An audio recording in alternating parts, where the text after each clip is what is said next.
Good evening, everybody, and welcome. My name is Sabir, pronouns he, him, and I run events here at the Strand. Before we launch into a discussion of Hawa Allan's new book, Insurrection, I'd like to share a little bit of history about the Strand. The Strand was founded in 1927 by Benjamin Bass over on 4th Avenue's Book Row. Stretching from Union Square to Astor Place, Book Row gradually dwindled from 48 bookstores until, after over 94 years, the Strand is the sole survivor, now run by third-generation owner Nancy Bass-Whiten. We want to thank all of you for your support. Without our loyal community of book lovers, booksellers, and authors, we wouldn't be here today, and we so truly appreciate it. Tonight, we are thrilled to have with us Hawa Allan for a discussion of her debut book, Insurrection, Rebellion, Civil Rights, and the Paradoxical State of Black Citizenship. Hawa is an attorney and author whose work has appeared in the Chicago Tribune, Los Angeles Review of Books, Lampum's Quarterly, and The Baffler, among other publications. She lives and works in New York City. Joining Hawa in conversation tonight is Patricia J. Williams. Patricia is a University Distinguished Professor of Law and Humanities at Northeastern University, where she holds appointments in the Law School and the Department of Philosophy, and serves as the Director of Law, Technology, and Ethics Initiatives.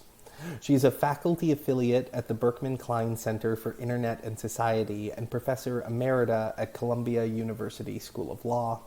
She is a contributor to The Nation magazine.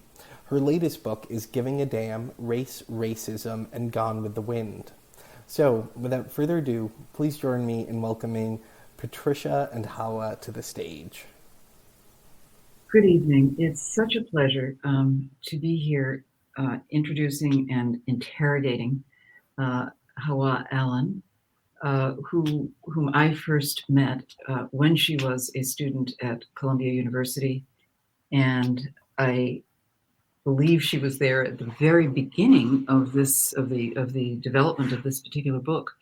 I remember her discussion of the Insurrection Act in the context of Hurricane Katrina, so it must be at least a decade ago, and being really intrigued and impressed, as I was with all of Hawa's scholarship. And I have followed various iterations of what has matured into this book, including a number of articles, law review articles, articles in cultural magazines, in anthropology magazines, and in general media.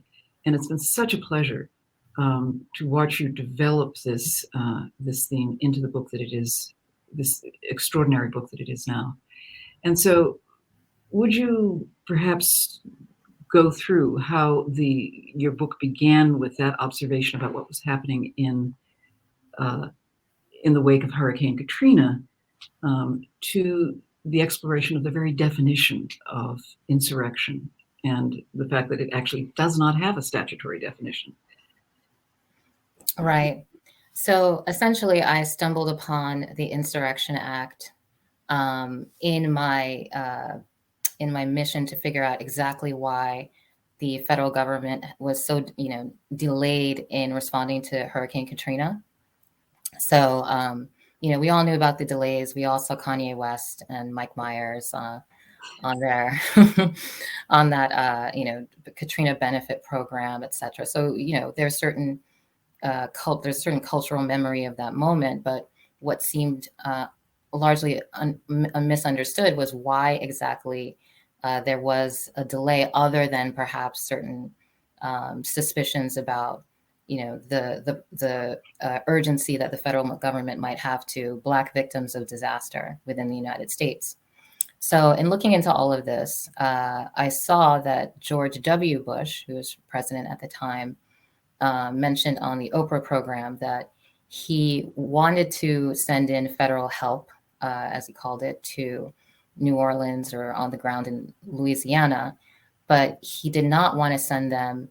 What he said was specifically unarmed, meaning I think as I further excavated this, meaning he didn't want to send them under the authority of the Stafford Act, which is an act that allows the basically facilitates the state to request certain federal help in the event of a man-made or natural disaster. So you would typically find it used, if there was some sort of explosion at a plant, or, in the event of a hurricane, or, tornado, or some other sort of unforeseen event where you needed some, federal assistance because the state and local authorities were overwhelmed.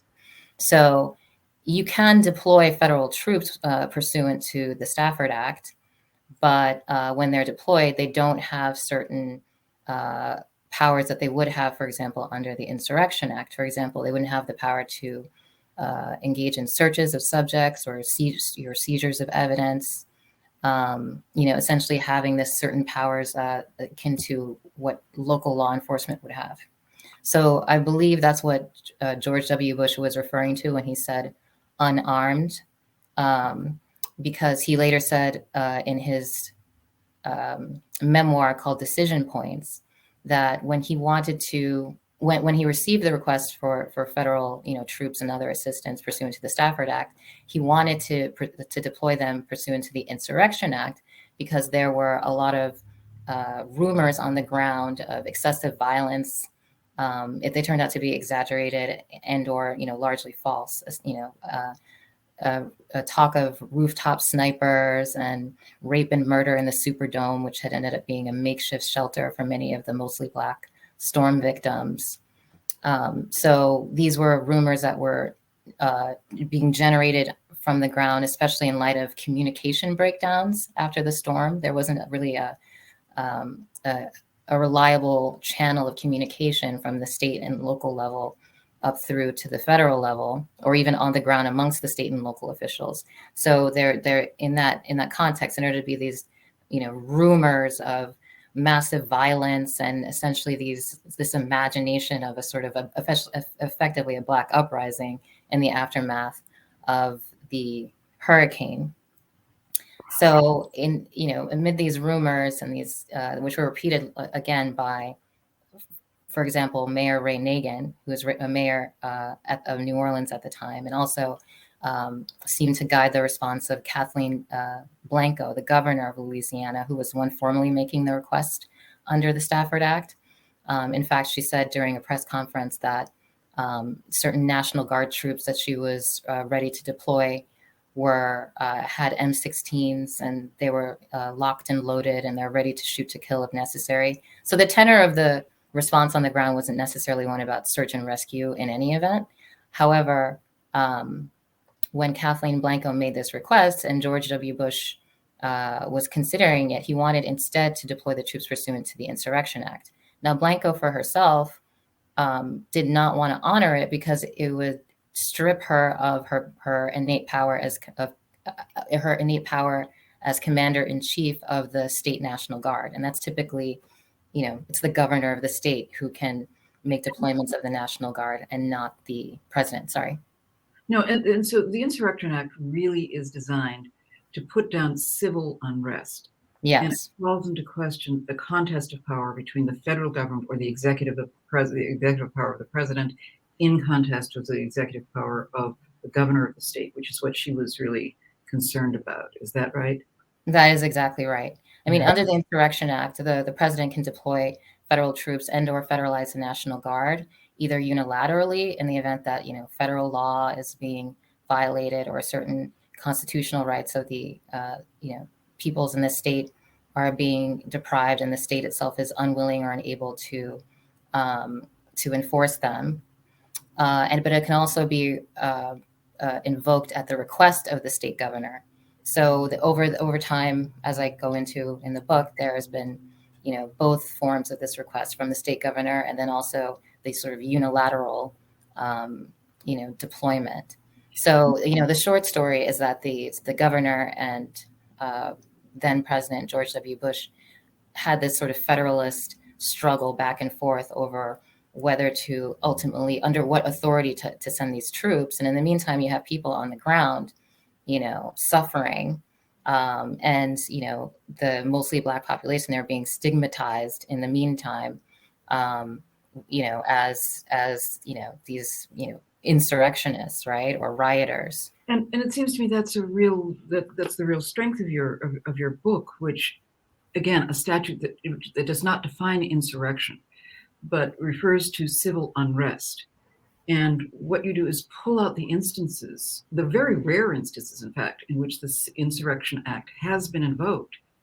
And what you come across is actually, and what you describe is a statute that is almost exclusively deployed in the context of race relations in the United States. And behind that, a fear of revolt that goes all the way back to slave revolt.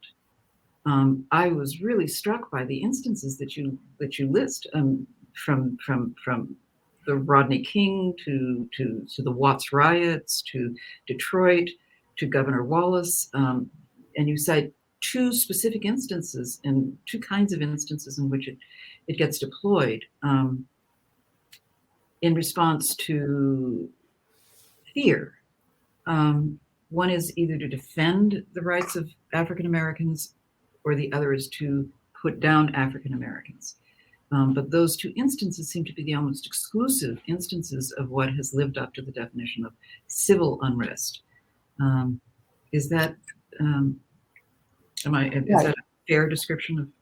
Exactly. So in the book, essentially, in reviewing and after this initial exploration that was triggered by Hurricane Katrina, out of curiosity, I wanted to see what were these other instances in which the Insurrection Act had been used, because I had never heard of it. And I saw that it was used almost, or largely, almost exclusively, in order to enforce the civil rights of African Americans, or to suppress so-called race riots, or in beforehand certain internal eruptions over slavery and slave power. So just to give you a rundown, most recently, as you said, it was used in response to the LA riots following the acquittal of certain police officers who were involved in the Rodney King beating, and this was in Los Angeles.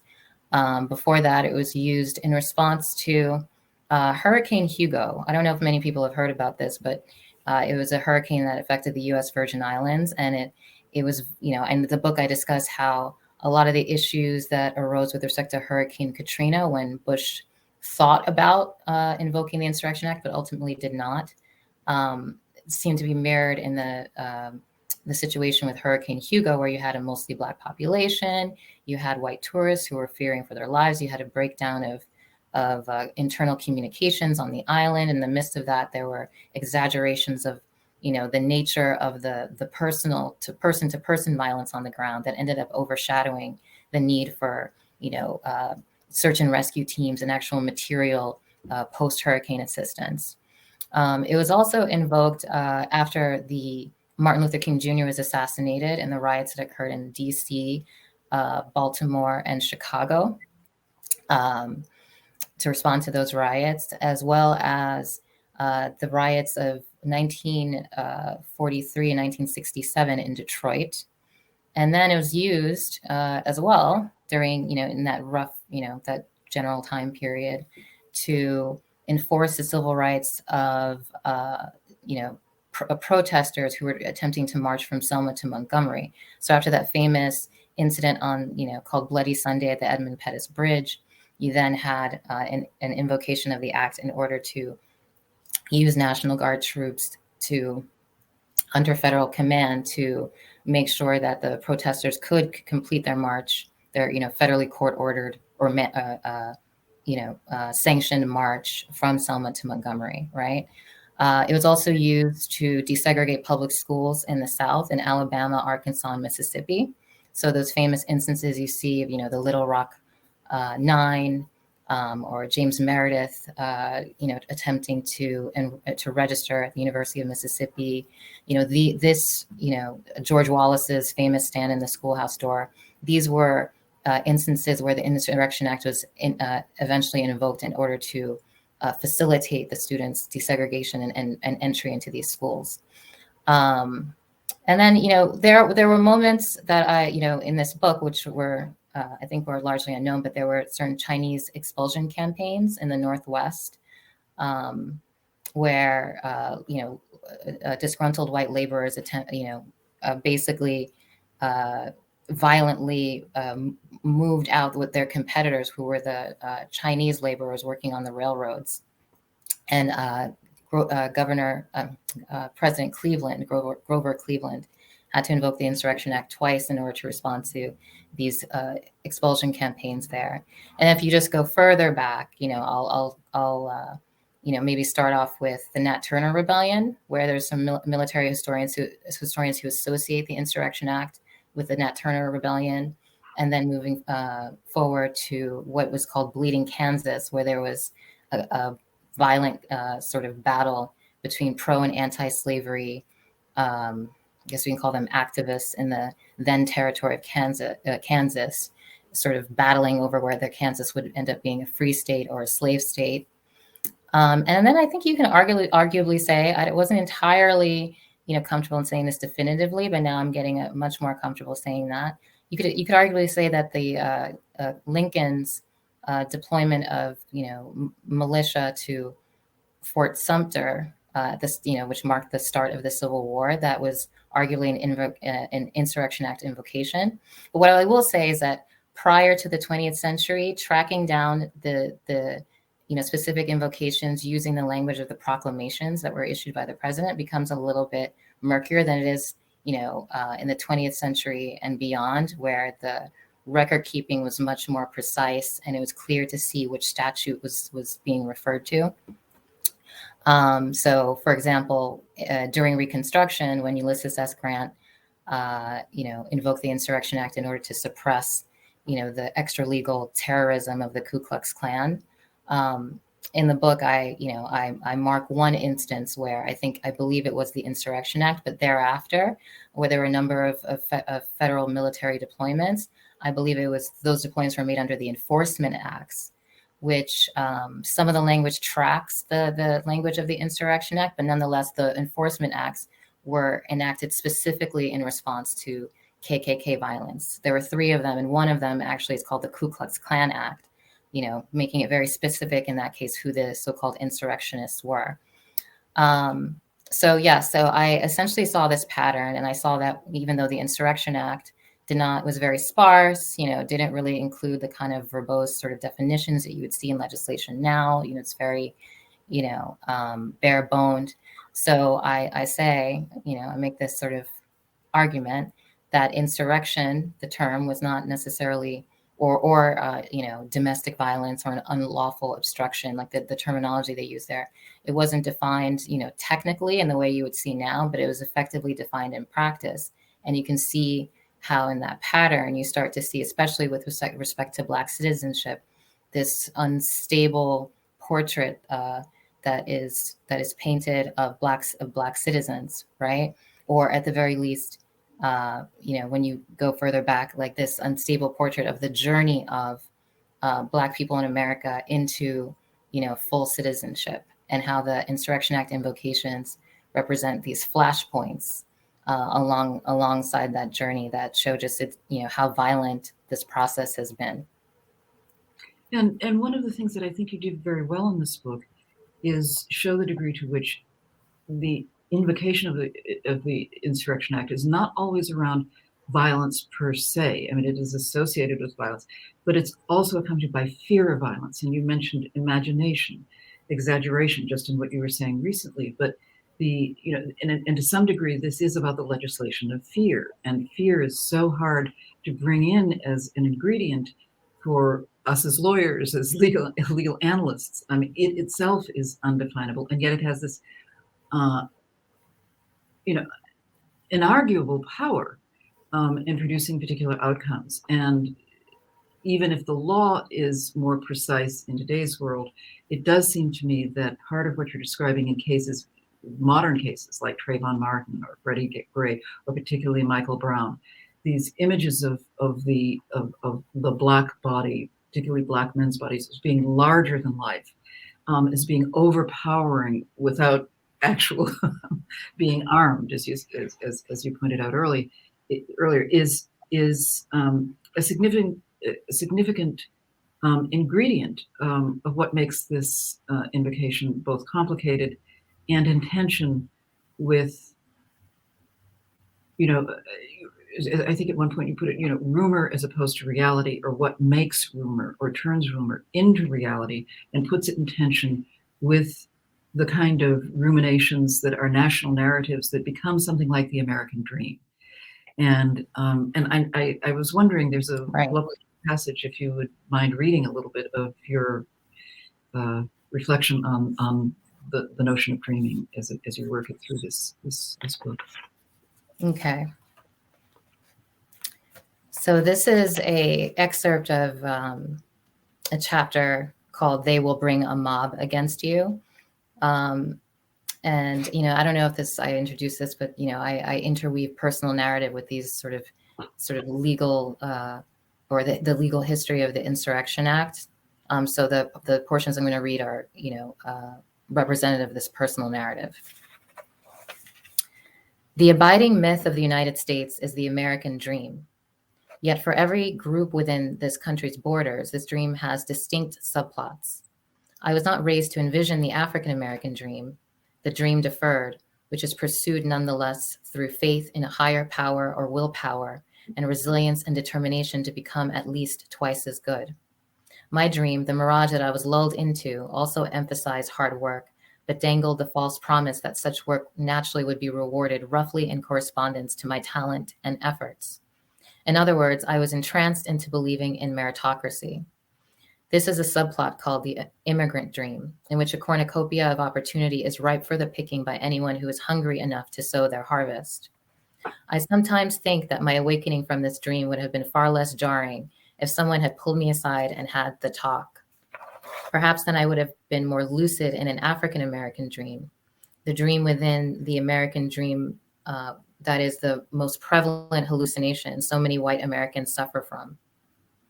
Borrowing from Toni Morrison's remark about the nature of paradises in utopia, the white American dream is designed by who is not there, by the people who are not allowed in.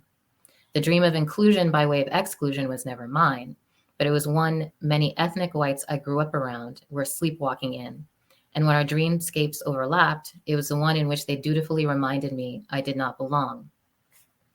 Census numbers apparently corroborate my feelings. Approximately 84% of the population in Suffolk County, Long Island, this is where I grew up, identifies as white, with about 66% of those respondents considering themselves to be white alone, i.e. not Hispanic or Latino, and the remaining 20-odd% categorizing themselves as Hispanic or Latino.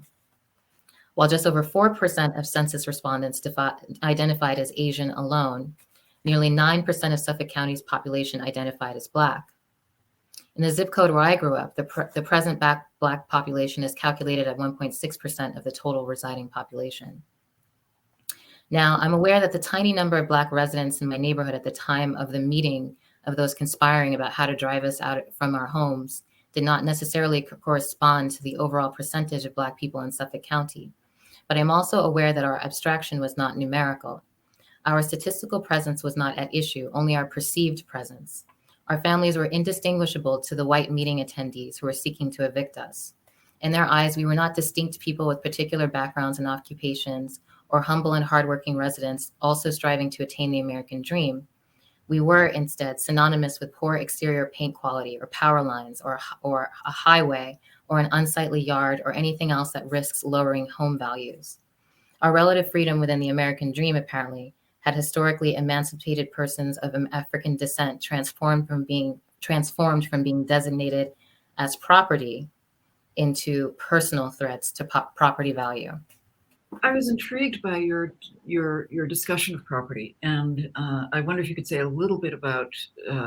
There's another passage in which you describe John Locke's definition of property. On the one hand, he's vehemently opposed to slavery, and at the same time, he delivers a definition of property which really bolsters, or is used, at least in the United States, as a bolstering for the control and maintenance of slave bodies as property. Could you say a little bit about that? Sure. So I mentioned John Locke. On the one hand, he says that to enslave someone is essentially an act of war. You've declared war. You've put yourself into a state of war with the person you have enslaved because they have an inherent right in order to fight for their own liberation, something, their freedom from slavery being a sort of intrinsic, sort of natural right to, their very existence as human beings. So he says that on the one hand, but on the other hand, he also says that, or at least you can derive a theory of private property from Locke's work, in which, in order to own something in the commons, the commons that is supposed to be, not subject to, private ownership by any given person, all you have to do is apply some sort of labor to it. So if you cultivate some land, or, you build something from, the nature landscape that is out there, somehow, you have staked your claim on that land. So in the book, I argue that, I try to reconcile these two, ideas from Locke's work, and essentially say that, with respect to the enslaved people as property, one could say that the labor that was applied that could theoretically, warrant an enslaved person becoming the property of their enslaver is the violence, and thereafter the threat of violence, meted out upon the enslaved person in order to establish their slavery in the first place, right? So it's not as if you pass a law saying, a certain category of people are enslaved and then everyone is just going to act accordingly. I mean, you essentially, was a very violent process, right? And in that, I basically make an analogy between that violence that's enacted in order to at first establish slavery and then maintain it in this sort of architecture of enforcement, with the Locke's theory or Locke's theories that sanction private property, looking at violence as labor in a way, or the labor sort of exerted by the enslaver in order to transform a person into their property.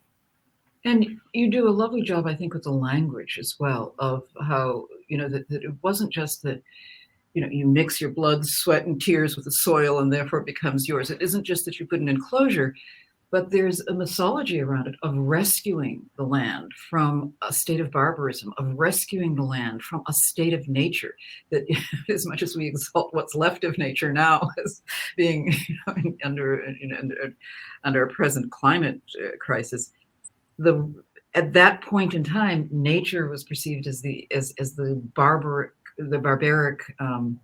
unknown from which civilization and light would rescue, and in need of uplift. And so the moment particular bodies became the prostheses of the owner and needed to, or were analogized to that barbarism, and African Americans became the analogized as part of a state of nature, that they were so it seems to me this was also in line with what analogizing African and dark bodies with a certain kind of wilderness and a certain kind of barbarism that needed breaking like a horse.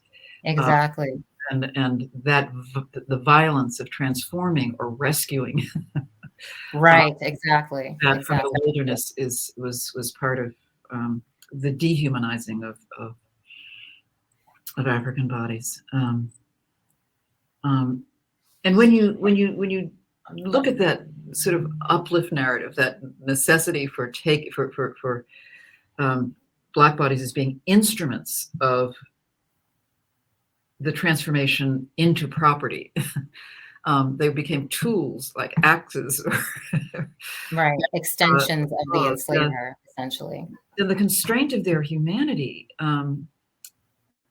it's very interesting that the Insurrection Act becomes a big part of the governance of that command of property.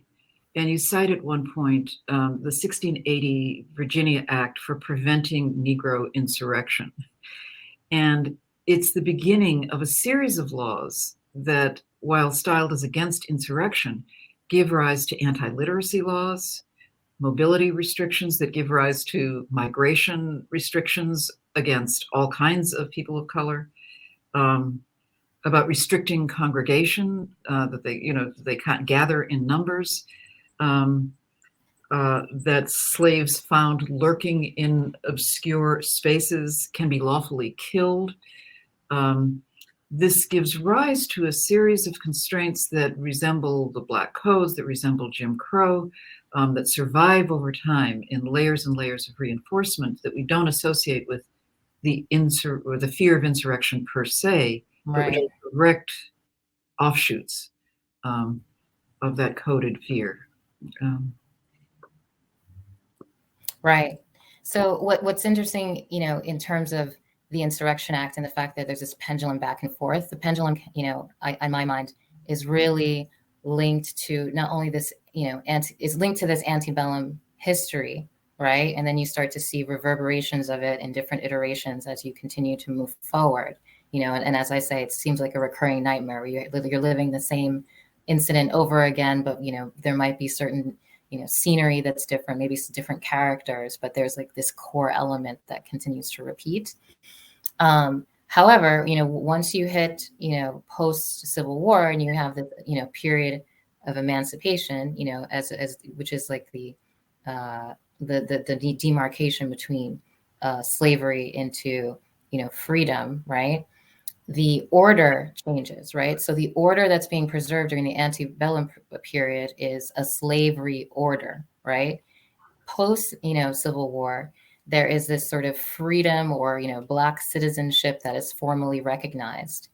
However, and so that's where you get, the enforcement of desegregation eventually after Brown v. Board, and then you get the enforcement of the rights of civil rights protesters, to march from Selma to Montgomery, right? So you start seeing that sort of back and forth, that instability, but it's because, the order is now one of, form that recognizes formal freedom, where the prior one was an order that recognized slavery. So the Insurrection Act essentially is, comes in to sort of restore order in, these different paradigms. But in the latter paradigm, you have this sort of seesawing back and forth that reflects the sort of instability of Black citizenship and like this history of, not being a citizen, this history of, being both person and property. This, it's kind of like it's like this liminality that is sort of reflected through the latter invocations of the act during the sort of freedom order, so to speak. Mm-hmm. Yeah, and it's that liminality is so patrolled by, again, the eruptions of fear, the eruptions of property behaving as though it were human, and then the suppression of that. And I was very intrigued just because you don't deal with this directly, but the similarity, in my mind, between some of what's going on in terms of, you mentioned Toni Morrison, who talks about that to justify oneself as a human, as a citizen, as a full member of the polity is something that needs explanation over and over and over again. And then once you finish explaining it, then there's always something else, as she points out. And this is at a moment in time where Toni Morrison's books, those sorts of observations, even the fictional ones, are being repressed in schools, are being pushed back. And in the name of, something which bears no resemblance to what I think of as critical race theory, that kindergarten classes, somehow people are afraid of something which literally doesn't exist. Right. But again, you well, not dealing with that particular, I think this has occurred within the last few months, but that eruption of fear over and over and over again is so similar to what you describe as a cycle of relation to silence. And I want to say a little bit about how silence weaves its way through, about how silence is a noun, silence is a verb to silence, anti-literacy. You shouldn't read. You shouldn't be able to read because that's related to insurrection or Exactly. interruptions of property. And if you do read, it's got to be only the Bible, which tells you to be obedient to your master. Mm-hmm. And this sense of patrolling that you can't speak literally out of school and now in school. Mm-hmm. Mm-hmm. Recent debates really startled me with your anticipation of what might be happening now. You may take issue with that, but I actually see something almost anti-insurrectionary in the vehemence and the violence that was Right. being patrolled in school board meetings and in political discussion. Well, one interesting, so, in my foray into this history, frankly, was a very exploratory, right? Because I was using the Insurrection Act and those incidents as a sort of lens or a guiding post. So that's sort of where I found this history is like on the other end of that, sort of point of departure. Mm-hmm. And one of the interesting points that I read is Winthrop Jordan, White Over Black, his sort of famous historical text. He talked about how, in one section that there was the fear, of slave insurrection was not necessarily guided by the fear necessarily so much as the fear of equality, right? Mm-hmm. But it was more so the fear of dominance. There was a zero-sum game that was going on in the minds of, many white citizens and enslavers. This idea that, if you liberate the enslaved, then they're going to do to them, meaning the white, citizens, what was done to them. Essentially, there would be some sort of revenge enacted upon them. Equality, this sort of, fight for formal equality, or at least, the fight to be left alone, right, and do whatever it is you wanted to do with your life, seemed, distorted by this fear into a fight for dominance and subjugation, right?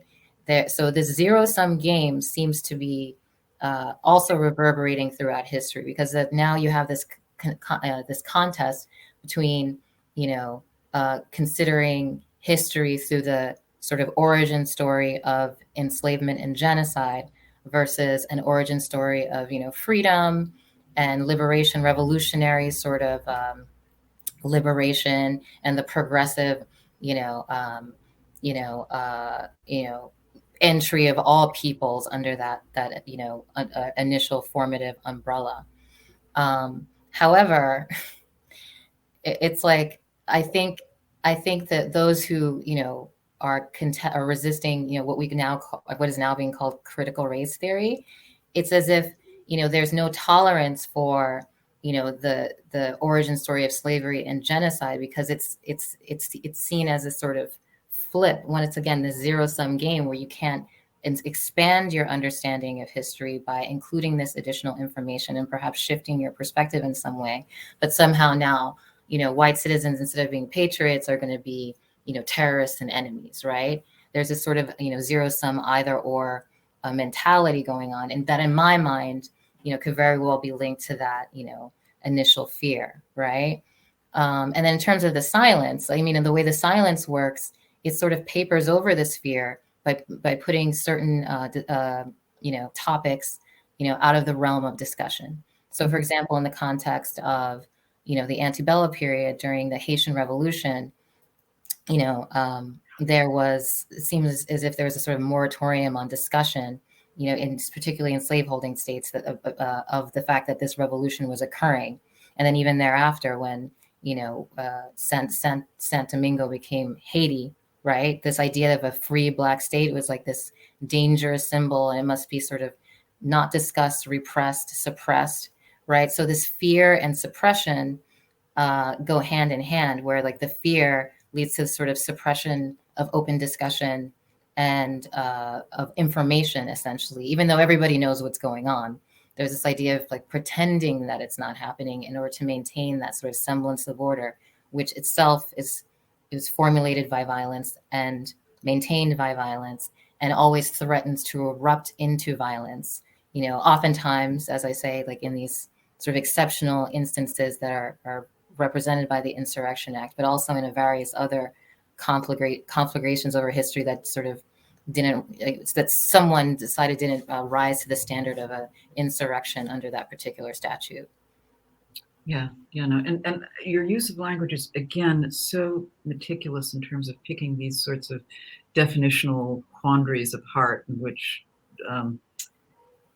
the zero-sum game becomes expressed as, or set up as, very particular contexts in historical settings. And so when I read your book and then was reading the newspaper, there was a particular jurisdiction that literally in these debates, anti-racism has become the definitional equivalent of anti-whiteness. There's no reason that has to be. Mm-hmm. But when one puts it in the context of this kind of understanding that there's a kind of back talk involved, that there is something that there's and that back talk relates to a back history in which whiteness is threatened by by doing away with racism being defined as the controls against insurrection. Right. And there's a way in which there needs to be a hierarchy. Yeah. In place, and that initial artificial hierarchy that was put in place, and the idea of like leveling the playing field, essentially equating to flipping the hierarchy. I think that's sort of, again, I'm speculating, I don't know what's in anyone's head, but you thinking about like the collective psyche, there seems to be a way in which these underlying sort of fears sort of become symbolized in these culture wars that come up every like 10 years or so. It's the same argument over and over again. But now we're calling it critical race theory, political correctness. Yeah. And I think we may want to turn to some questions. So, one, thank you so much. Before we leap into the questions, I've been taking notes. Just all of the phrases you both have used are beautiful and insightful, and it's been thoroughly enjoyable. But so our first question is from Erin, who says, and I think this is a bit off topic from the discussion so far, but she asks, you discuss in the book the idea that the Second Amendment was intended to codify state militias as opposed to everyday citizens indiscriminately bearing arms. Why/how do you think the law has evolved to the permissive point it has today? Well, one thing I discuss in the book with respect to the Second Amendment, and it's really more so in order to highlight the certain themes that I was discussing, particularly in that chapter, as opposed to an overview of the Second Amendment itself and the case law that sort of interprets it, is this idea that, although we have this original language saying that, the Second Amendment is about, it technically refers to militia and the right to, militia to bear arms. It has been sort of interpreted, and I think I cite Heller specifically, to refer to the right of self-defense, and particularly highlighting this idea of, defending the boundary of the home, right? So there's a sort of individualization of that, of that constitutional right. But I think what I find interesting about it personally is just this idea of, the policing the boundary of territory, and how whereas during the antebellum period there was this policing, or explicit policing, we still have policing of Black people, right, that is not necessarily sanctioned by this sort of fear of slave insurrection or the maintenance of slavery, but then we in this sort of freedom period, or this progressive period we're now in, there seems to be sort of a territorial sort of policing that is sort of also sort of evolved as well. One is specifically when you're thinking about, the neighborhood and who can live there and who can't, and not in my backyard, and who you want to be your neighbor and who not to be your neighbor, who you can shoot when you're standing your ground, right? And the property line. So I was thinking about that specifically in the context, and I think I read it out of context. The portion that I did read, I was sort of, it was a sort of later reaction to an anecdote I mentioned about when I was living in my childhood home in Suffolk County. I was made aware by my father of white neighbors in the neighborhood, saying that we need to, get these Black families out of here. It was like 3 or 4 of us, in that particular suburban plot.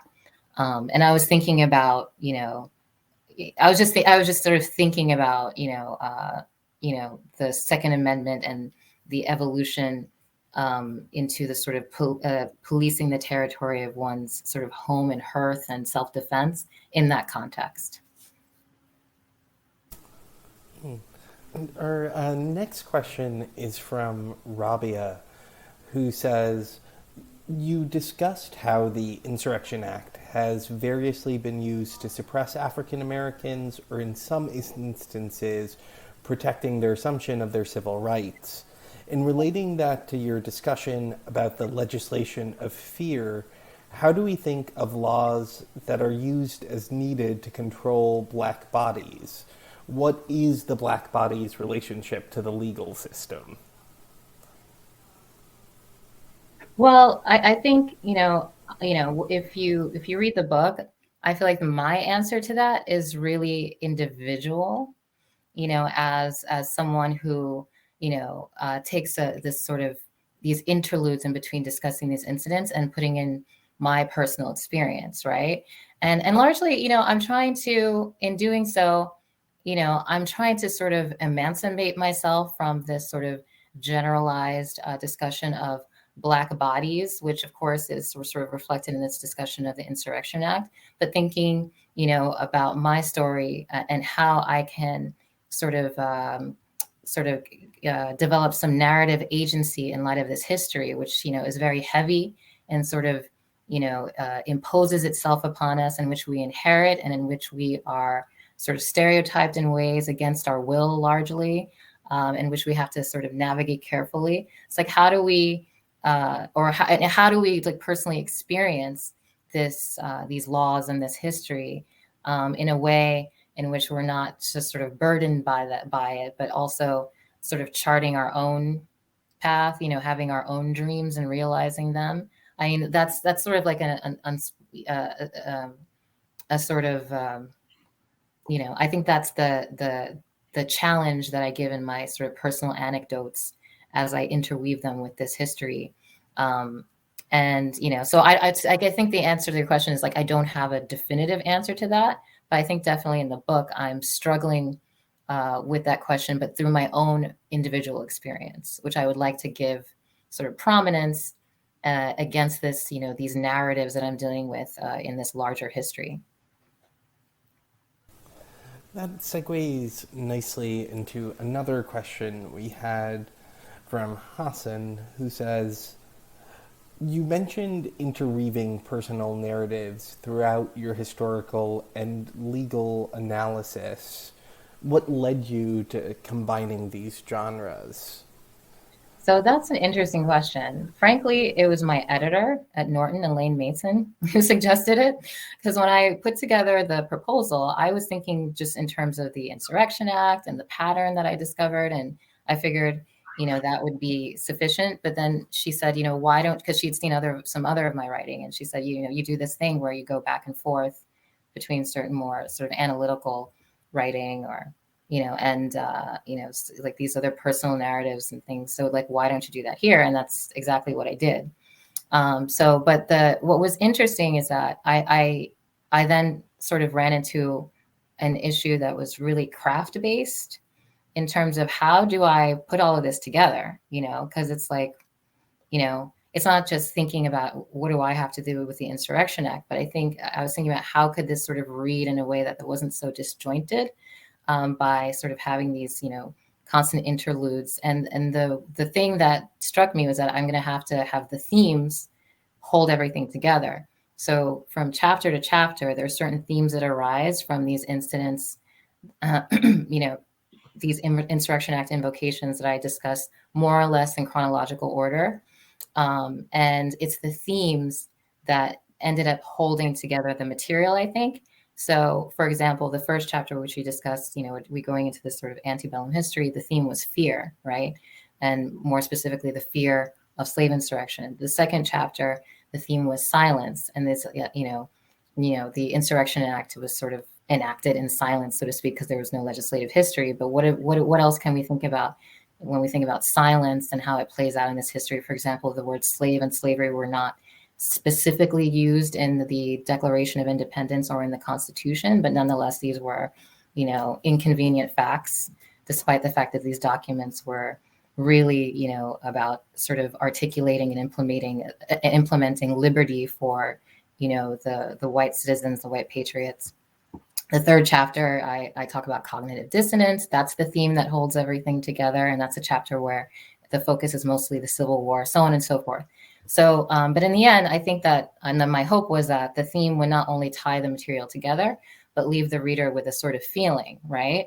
And I think it's that feeling and these sort of emotions or affect, as some people like to say, in more scholarly circles, that kind of, I think, would draw the reader into the material and perhaps, I think, resonate long after they put the book down and, allow them to sort of, get a sense of how, current events and maybe their current feelings about certain circumstances they find themselves in somehow relates themselves to, somehow puts them in relation to this history that's discussed in the book. If I can insert a question of my own here, I'd be curious if you could speak to how you developed those themes in the first place. It would be interesting. Okay, so frankly, I did not, sit there and engineer these themes. It was just a matter of looking at the material and seeing what it was saying.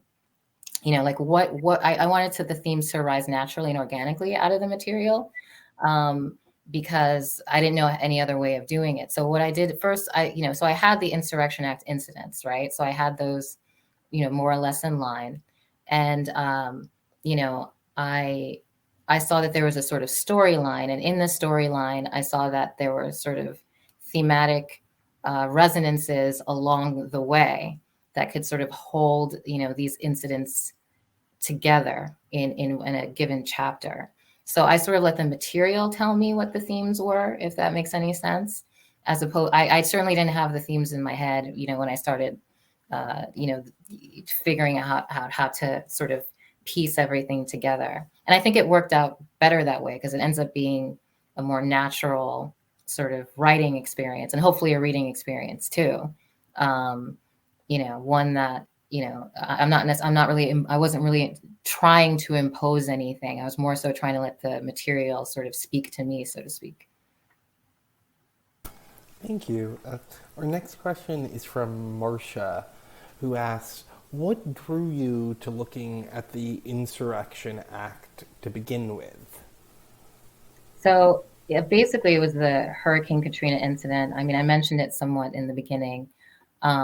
So the act itself, I did not know anything about until I found out that George W. Bush threatened to invoke it in order to respond to Hurricane Katrina, as opposed to the Stafford Act, or as opposed to via this to send federal troops in via the Stafford Act, where they wouldn't have the sort of law enforcement powers that local law enforcement officers typically would have.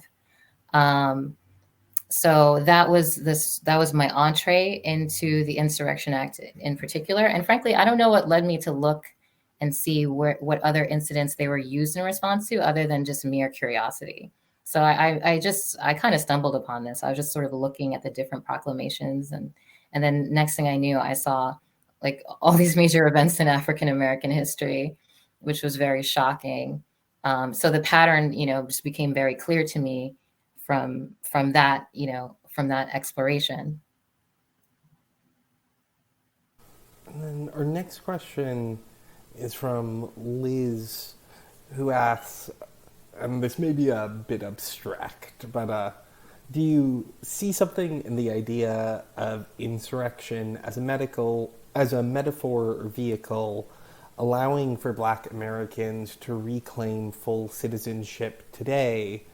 Are there links between the idea of insurrection and contemporary protests? Well, that's an interesting question. I don't think so I don't delve into that in the book, but my immediate response, I feel there's something about insurrection, that creates this sort of loop, right? Because an insurrection technically means that the sort of violent uprising against a government or an authority, right? So you can't violently uprise against a government or authority without facing, a boot on your neck, right? Then you're going to have the militarized police trotted out. You're going to have the army. You're going to have the National Guard, whatever else, could, technically be at play. So there's a way in which, there's this, insurrection in and of itself, just invites violent enforcement, right, of whatever the particular order is. But that said, there are ways in which these flashpoints and these uprisings, if they don't, necessarily, you're not gonna, technically, I don't see how you can violently overthrow the government. I'm sure, I know not in the United States. I don't see how that's something that is realistic. Hope I'm not proven wrong, but these events, though, they do affect the sort of larger cultural narratives and the understandings that people have of the sort of authority of the state vis-a-vis the peoples, and in this case, vis-a-vis Black people. So, I'll just give an example in the context of, the Selma to Montgomery March. I discussed that incident in the book, and especially with a focus on Martin Luther King.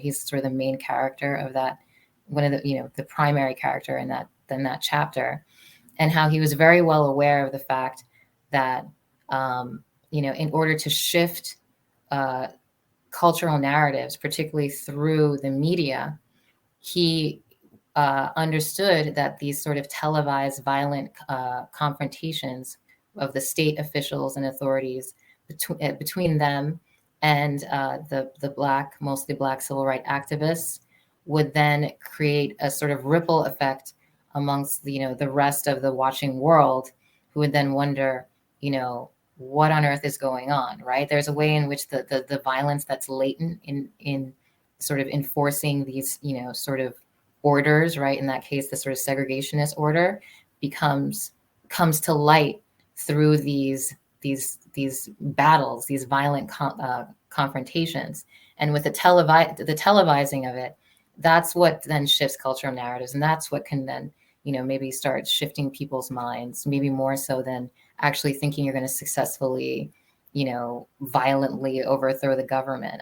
Now you can fast forward to, say, the George Floyd uprising, where now you have the smartphone. I guess that's the new television, right? So you have these recorded images of police brutality, right? Those are beamed all across the world. They go viral, and then that creates a reaction. Yes, it can create a sort of uprising, large protests, et cetera, et cetera.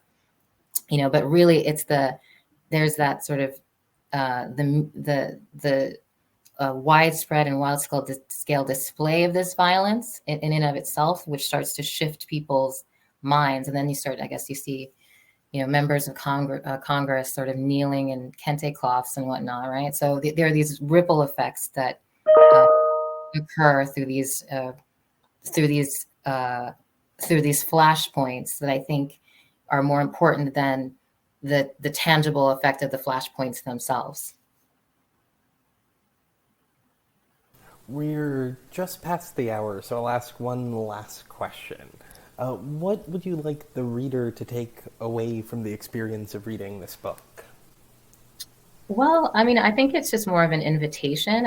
Because for me, I'm really not a historian. I think I discussed in the book, actually, that I was never particularly interested in United States history for whatever reason. It was just not a subject that called to me, basically because I tended to learn it, at the grade school level and to some extent in the college level as like sort of names, dates, events, various sort of facts that weren't sort of drawn together by any particular narrative that I could particularly hold on to and make seem, more resonant to me. So this was really my attempt at sort of pulling together a narrative out of, these, using the Insurrection Act events as a sort of disparate sort of events, right, of history, and then sort of, drawing my own conclusions, putting together my own narrative, right. And I think, amid these, this contest over critical race theory and, whose history, is allowed to be discussed, et cetera. I think everyone should give themselves, the license to dig into this history themselves and decide what they think actually happened, right? I mean, we don't, it's not about clinging on to any given narrative in a larger culture war, but sort of, coming to your own conclusions through your own exploration, and perhaps situating yourself in it in a way that, kind of illuminates your own sort of personal journey. And you do a beautiful job. Just let me say that. I mean, this is such a beautifully evocative, persuasive description of historical events that gives them life in a way that's so much beyond simply name states and so forth. Thank you. Thank you both for such a wonderful hour. This was a thoroughly enlightening conversation. To our audience, thank you for joining us tonight. If you have yet to pick up your copy of Insurrection, there's a handy green button center of your screen you can press. And on that note, thank you everyone, and I hope you have a wonderful evening. Thank you very much. Thank you.